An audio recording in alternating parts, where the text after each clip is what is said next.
Bom, então, bem-vindos, pessoal, mais uma vez estamos aí de volta. Esse é o canal Chopp, eu sou Carlos Frederico e nós vamos continuar falando sobre água.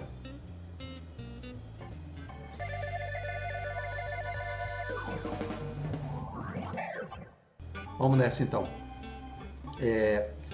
Já fizemos alguns comentários e, claro, óbvio aqui, deixar claro que aqui a gente não vai esgotar o assunto, até mesmo porque o formato não se adequa para isso, mas é apenas um início para que a gente possa mais adiante, quem sabe, voltar nisso com mais profundidade, no ambiente mais adequado.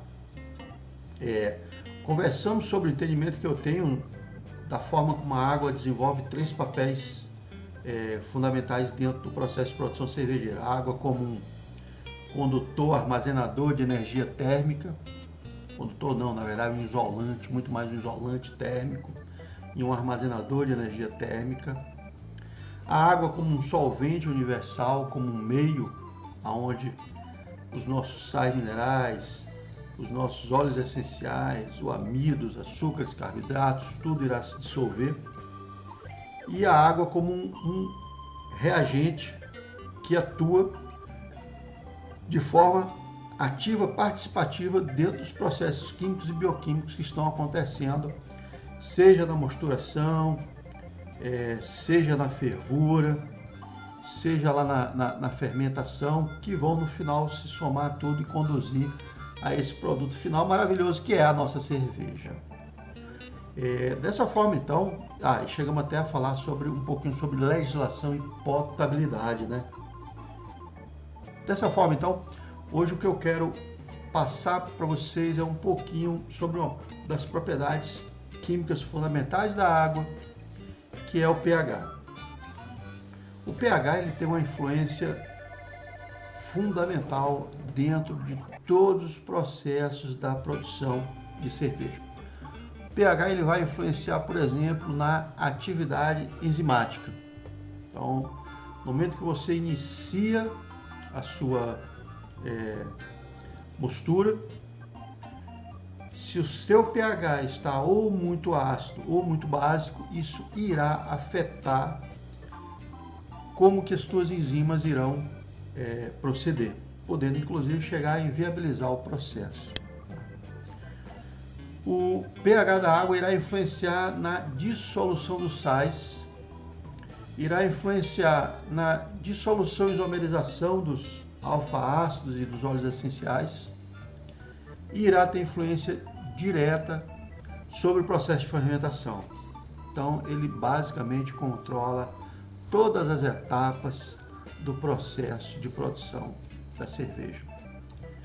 E aí, a gente se depara muitas vezes com a questão relativa a o que é isso, pH? De onde que vem isso, né? Bom, a primeira coisa que a gente deve iniciar é dizer que a água é um solvente que tem uma característica muito importante para a gente da área da química, que é ser um solvente que ele tanto pode atuar quanto base, como ele pode atuar como ácido. A água, lembrando aqui, é o famoso H2O, são dois átomos de hidrogênio para um de oxigênio. E a água, quando ela está pura nela mesma, ela pode se ionizar, separando em um H+, um íon positivo, hidrogênio H+, e uma hidroxila, um íon negativo, OH-. Essas quantidades são muito pequenas na água comum e na temperatura, para a água pura, na temperatura de 20 graus,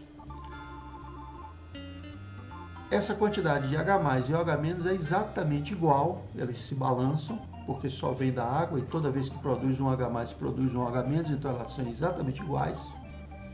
E são iguais a uma concentração de 10 elevado a menos 7 mol por litro. Tá? Então são quantidades extremamente pequenas, mas que você pode utilizar elas para montar uma escala que indica a concentração delas em solução.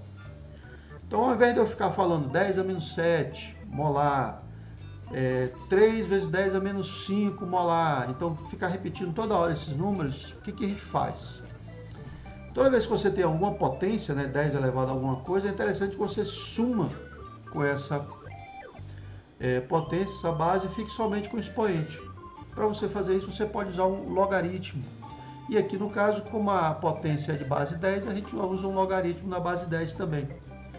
Com isso, 10 com 10 cancela e eu fico apenas com o número. Então, por exemplo, 10 a menos 7, se eu fizer o logaritmo de base 10 de 10 a menos 7, isso vai me dar o número menos 7.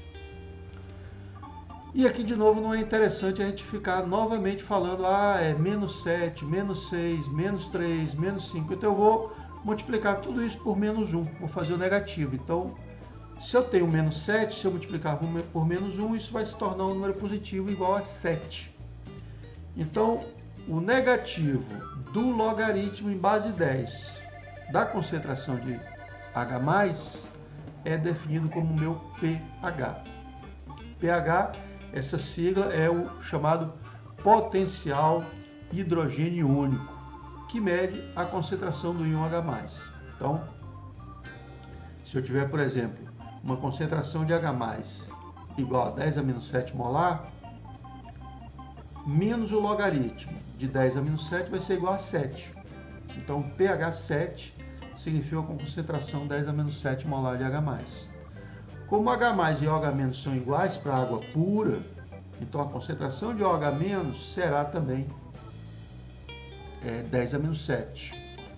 Posso fazer inclusive uma escala de pOH, igualzinho, mas aí a gente não usa isso, a gente utiliza só o H+. Tá? Olha aqui, uma coisa interessante que dá para a gente imaginar é que, veja só, se eu somar a concentração de OH com a concentração de H+ em logaritmos negativos, então eu vou ter 7 de um lado com 7 do outro, isso vai dar 14. Lembra que a escala de pH vai entre 0 a 14. O que está medindo isso? A escala de pH, ela mede concentração de H+. Então, quando eu tenho no pH 7, no meinho dela, a concentração de H+ e de OH- são idênticas. E ali eu tenho a chamada neutralidade. Minhas soluções são soluções neutras. Quando eu começo a adicionar uma substância que aumente a concentração de H+, então vamos dizer que o H+ fica, por exemplo, 10 a menos 3. É maior do que 10 a menos 7. Então, o pH de uma solução que tem concentração de H+, 10 a menos 3, vai dar pH 3. Ou seja, como é um negativo, quanto maior for a concentração de H+, menor vai ser o pH. Mais ácido é o pH. Então, quando eu estou descendo a escala para valores abaixo do 7, então eu estou entrando na escala das soluções ácidas. A concentração de H+ está aumentando. Tá? Por outro lado, vamos imaginar que eu jogue aí o H+, por exemplo, para 10 a menos 10 molar. Uma concentração muito menor do que 10 a menos 7. 10 a menos 10 molar. Então, o pH de uma solução 10 a menos 10 será igual a 10. Ou seja, o pH aumentou porque eu diminuí a concentração de H+. Então, quando eu aumento o pH, eu vou começar a diminuir a concentração de H+. Então, é importante a gente ter isso na cabeça. pH menor, mais acidez, mais H+. pH maior, menos ácido, ou alcalino, que a gente chama, né? Acima do pH 7, nós estamos em soluções alcalinas ou soluções básicas, tá? E acima do pH 7 eu vou ter menor concentração de H+, tá? Existem substâncias que em água eles irão atuar ou como ácidos ou como bases, aumentando H+, ou diminuindo H+, e com isso ajustando o pH da minha água. Então, Uma das coisas interessantes que a gente pode começar rapidamente a mexer é ter um laudo de análise da água que você está utilizando. Se é uma água de abastecimento da empresa de saneamento, você pode procurar a empresa de saneamento da sua cidade ou do teu estado e perguntar a eles, olha, eu quero saber quanto que é o pH da minha água, tá? Normalmente no talonário aqui, quando chega, vem dizendo qual é o pH da água que é fornecida e qual é o cloro, tá? Quaisquer outras informações, aí normalmente você tem que fazer um pedido formal para eles e daí eles irão te emitir esses dados, tá? Em geral, a água tratada que chega da sua casa, ela não sofre grandes variações de pH ao longo do tempo, tá? Até mesmo porque é uma água tratada, então com isso o pH dela é relativamente constante ao longo do ano. Se você trabalha com poços, seja cisterna, seja artesiano, ou faz captações de água de represa, ou de açude, ou de barragem, ou de lago, rio, alguma coisa assim, aí tem algumas mudanças muito drásticas quando você está na época da seca e quando você está na época da chuva, tá? Então é interessante você entender como que o pH da tua água funciona a depender do regime de chuvas onde você está, para você evitar de ter surpresas, tá? Águas subterrâneas, poços artesianos, por exemplo, isso é um pouquinho mais difícil de acontecer da variação, mas água de superfície, sim, isso tem algumas variações boas enquanto está chovendo ou não. Então é legal sempre fazer uma análise de pH da tua água quando você for utilizá-la. Bom, e aí a gente chega finalmente desse rápido vídeo aqui sobre pH. Como que eu vou medir o pH da minha água? Bom, basicamente vocês têm duas formas de medir o pH da água. Uma é vocês usarem fitas indicadoras. Essas fitas indicadoras, elas são fitas coloridas que você simplesmente mergulha ela, molha ela na água e aí você tem uma escala de cores que você vai olhar e vai ver onde aquela fita se encaixa melhor e aí você vai ler o pH correspondente. Qual que é o problema disso? Você não tem muita precisão nesse método, porque normalmente essas fitas elas andam de uma em uma unidade de pH, então você vai saber que o teu pH está ali em torno de 5, 6, mas não mais do que isso, você consegue acertar o inteiro do pH, tá? Se você quiser ser mais rigoroso, aí você compra um pH-gâmetro ou um medidor de pH. Existem vários modelos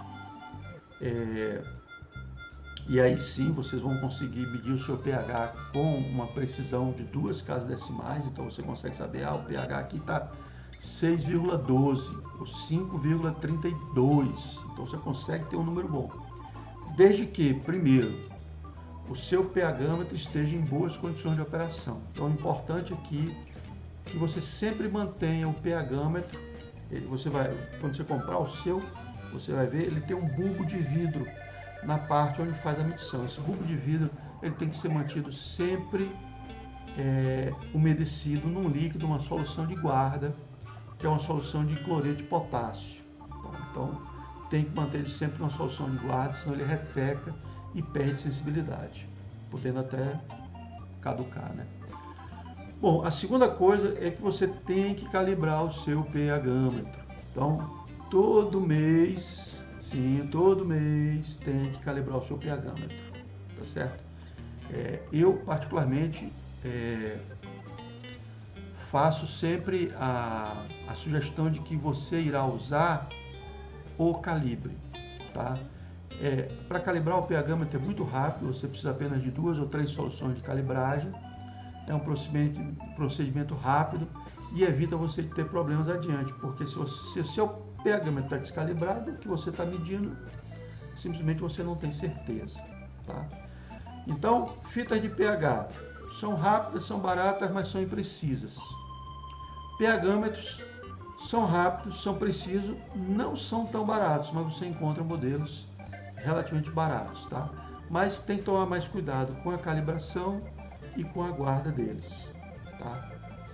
E lembrando, espero que mais adiante a gente possa falar sobre como agora o pH vai impactar em uma série de situações dentro da água, como por exemplo a questão das soluções tampão, né? Então, quando eu adiciono meu mosto na minha, quando eu adiciono os meus maltes na minha água, irão ocorrer variação de pH. E eu tenho que me atentar a isso. No final, depois que eu coloco os maltes na minha água, qual que é o pH agora do meu mosto? Isso é que é importante da gente saber, porque isso é que vai fazer toda a diferença na atuação das enzimas.